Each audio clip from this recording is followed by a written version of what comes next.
Welcome to part 3 of mine and Patrick Beatty's collaboration reviews on the Rocky series before Creed comes out, so let's just jump right into this and review Rocky 3.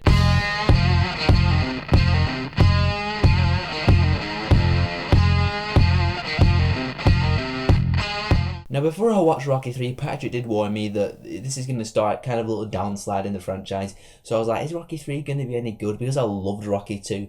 So I was like, okay, let's go into Rocky 3, I'll be a bit cautious. And Rocky 3, I thought it was decent. The positives I have about Rocky 3 are pretty much the same positives I have with Rocky 1 and 2. So I'm just going to get them out of the way right now. The performances are all fine. Sylvester Stallone, the people who play Adrian, Mickey and Paulie, they're all alright in the film. And it does have entertaining, like training montages and the boxing match at the end.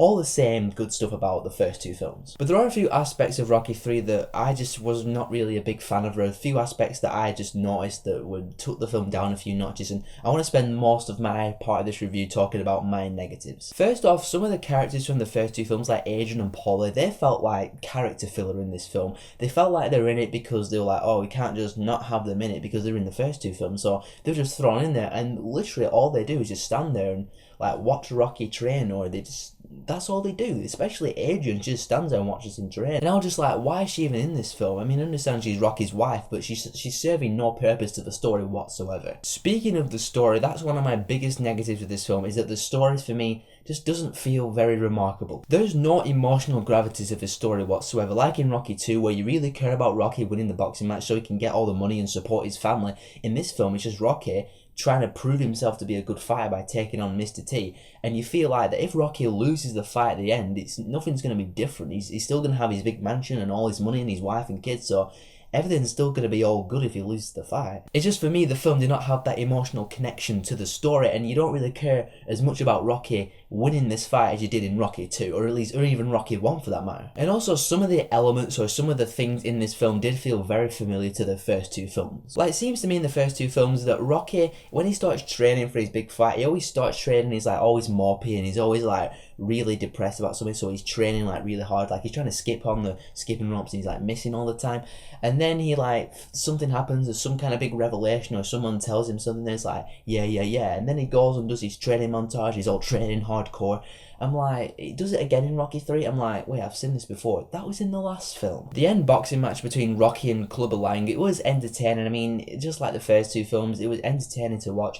But for me, it was a very anticlimactic fight, and it was extremely predictable. And I'll say that about the entire film as well. This entire film is so predictable. I will say this about Rocky 3, it does have quite a good message that if you're doing really, really well at something, don't let one loss get you down. Do you like how Rocky loses the first boxing match to Clubber Lang halfway through the film and he's all depressed and down on his luck? The film does a good job at telling you, hey, if you have one loss, don't get all depressed, still focus and still do what you want to do and achieve everything you're going to achieve. But like I said, guys, in the end, Rocky 3 I thought was a decent, okay film. I didn't feel like the story was one that really needed to be told. I feel like if they ended it at Rocky 2, it could have been a perfect two-part story of Rocky's rise to being the world champ. It has some familiar elements, it has some good parts, but mostly bad, but it's an okay film. I did have fun watching it, and there are some entertaining parts of the film for sure. I'm going to give Rocky 3 a 3 out of 5. So that's what I thought of Rocky 3, but what did Patrick Beatty think of it? Take it away, Patrick. Hey Jack, thank you for inviting me back to your channel to talk about Rocky 3, and I don't have a lot to say about this, so I'll just kind of talk about some of the pros and cons I had about it. So first off, in the same kind of formula as the first two Rocky films, I really appreciate how they do the actual fight sequences and the boxing matches at the end. They're really well helmed, and in Rocky 3 there's a couple different camera shots that are done, one in slow motion and kind of close-up shots of their face during the boxing match, that made it a little bit more exciting than the previous two. So kudos to them for that kind of camera work. Also, Rocky is still a character where if he comes on screen, I'm always excited to see him. There's just something about Sylvester Stallone's character that is timeless, him being the Italian stallion and how incredible he is at boxing. You gotta like him every time he comes on screen. Another part of this film that was really good was the relationship between Rocky and Apollo Creed. In Rocky 3, you see a mutual respect between Rocky and Apollo, where they understand each other a little bit more, and even to a point, Creed is helping Rocky to become a better fighter. I really like Creed's character development in the film. I've always thought that he could have been a little bit more involved in the previous two films, but I really like how him and Rocky treated each other, how Creed almost became a mentor to Rocky after another aspect of the film happened that I'll get into in a minute. Clubber Lang, the new antagonist, the new up-and-coming boxer that wants to take on Rocky, although he's annoying, and he is, and although the things that he does through this movie feel like he's trying to emulate Kanye West before Kanye West was even Kanye West. Nobody can beat me! You tell him what I said! I am a god. Everybody says, who does he think he is? I just told you who I thought I was. He's next. I'm gonna kill him. I'm gonna let you finish. Nobody can stop me. I am Warhol. You tell that boy that.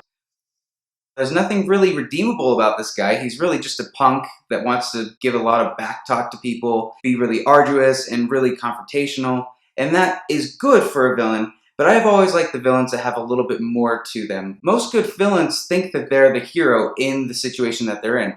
And in this case, it just seemed like Clubber Lang just wanted to poke at people and kind of just be a dick to everybody. And by the way, guys, I'm going to give a couple of spoilers in this movie, so you've been warned. If you haven't seen it yet, go watch Rocky 3, then just come back. So essentially, the death of Mickey, I feel like it was intentionally forced. They kind of just shoehorned that in during one aspect of the film. It didn't hit for me. It wasn't as powerful as I think it could have been, because Mickey's character was a lot better than what he deserved being killed off like that. And I do have to say that I don't like the way that Adrian's character and Polly's character are being handled through this franchise. It seems like Adrian is being pushed to the side for a lot of parts of the film, especially in this. She doesn't have very much dialogue, and it can get a little bit boring at times when she's involved in it, and that kind of lends to the writing of the movie. Now, Rocky 3 is not a failure at all. This is actually one that's very enjoyable and that I can see myself watching again.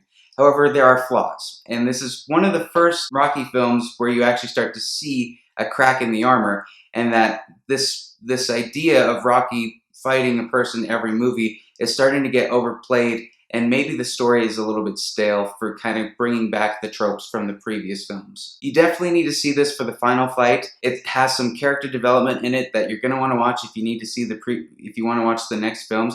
And the relationship between Apollo and Rocky is great. That's one of my favorite parts of the movie, and pretty much what saved it for me in the end, along with the fight between Clubber Lang. So for Rocky 3, I'm going to give it a 7 out of 10. It's definitely worth watching, guys, though it does have a couple of parts that are a little bit stale. Overall, you're going to enjoy yourself, and it's a Rocky film. Jack, thanks again for letting me be on. I can't wait to talk to you about Rocky 4 over on my channel. If you guys want, please go over to my channel and subscribe so you can get an update for when that upload comes up. And Jack, I will see you at the next Rocky review. So there you have it, guys. That's mine and Patrick's first review of Rocky 3. But more importantly, what did you think of Rocky 3? Also, if you haven't seen our Rocky 1 review on my channel, I'll put a link to it below. Plus, if you haven't seen the Rocky 2 review over on Patrick's channel, I'll put a link to that below. So go check out those videos. So tell me in the comments what you thought of Rocky 3. And if you like this stuff and you want to see more of my stuff, then click here to subscribe to my channel, because I got stuff coming to you guys all the time.